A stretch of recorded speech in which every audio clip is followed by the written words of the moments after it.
Queen is remembered as a legend of rock for a reason. They're amazing, and they changed music forever. But there have been a lot of misconceptions about the band over the years. Here are some false Queen facts you may have thought were true. It's true that Freddie Mercury was an intensely private person, but he wasn't exactly closeted like many people assumed. According to the biography Somebody to Love, Mercury didn't go to gay bars in disguise. He went openly and was often seen in public wearing a t-shirt from a London gay club. He didn't lie when asked about his sexuality in interviews either. According to journalist Tim Tiemann, Mercury told New Musical Express as early as 1974 that he was, quote, as gay as a daffodil. According to the Daily Beast, Jim Hutton, who had a 7-year relationship with Mercury, summed it up like this: "We both thought our relationship and being gay was our business." Mercury had 4 extra teeth on top of his mouth, which is what caused the extreme overbite he's famous for. According to Ultimate Classic Rock, he was so self-conscious about his overbite that he would often cover his mouth when speaking, and yet he never had them fixed because he thought his teeth were the secret to his astonishing singing voice. Most experts believe, though, that Mercury had it wrong. A person's teeth don't really have much to do with his or her singing voice. He did, however, have other qualities that are unusual in a singer. According to Scroll In, he was likely a baritone, but he sang as a tenor with incredible control. He was able to access his false vocal cords, which most people don't use for speech or singing, and this gave his voice that famous Freddie growl. It's sometimes hard for us normal humans to imagine that the person we see on stage isn't the same person off stage, but in Mercury's case, there was a definite line between performer and performance. He knew exactly how to work a crowd, and he was just as famous for his strut as he was for his singing voice. So a lot of fans believe the larger-than-life person they saw on stage must have had an outsized ego. But most of the people who knew Mercury said his ego vanished when he was off stage. Former Queen roadie Peter Heinz told Louder that the arrogance and strut were just part of the act, saying, "People talk about Freddie and his ego, but his ego was not as big as people think.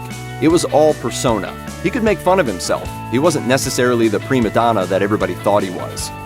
Queen's I Wanna Break Free video featured the entire band dressed in drag, and when it was released in 1984, Americans did a lot of gasping and pearl clutching.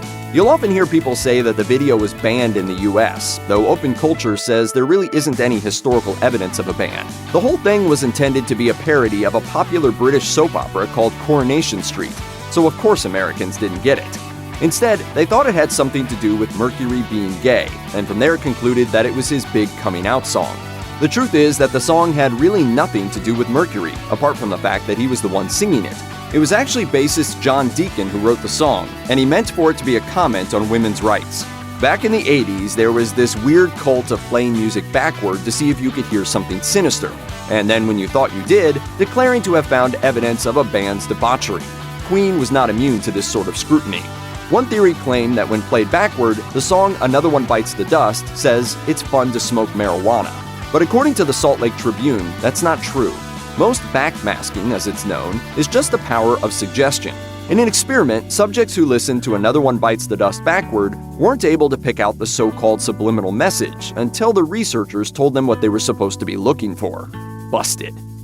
Queen's Live Aid performance is widely recognized as one of the greatest live performances of all time. Somehow, this seems to have led to a myth that the band had basically fallen apart until they showed up at Live Aid and reminded everyone how awesome they were. That's all wrong, though. It is true that Queen faced a bit of a decline in the early 80s. According to Classic Rock Review, their 1982 album Hot Space was an abysmal failure. After that, the band decided to go off and do their own projects for a bit. But by 1984, they were back again with the works. That album reached number 2 on the UK albums chart and spent 93 weeks there, so they were hardly has-beens when they arrived at Live Aid in 1985. Check out one of our newest videos right here, plus even more grunge videos about your favorite stuff are coming soon. Subscribe to our YouTube channel and hit the bell so you don't miss a single one.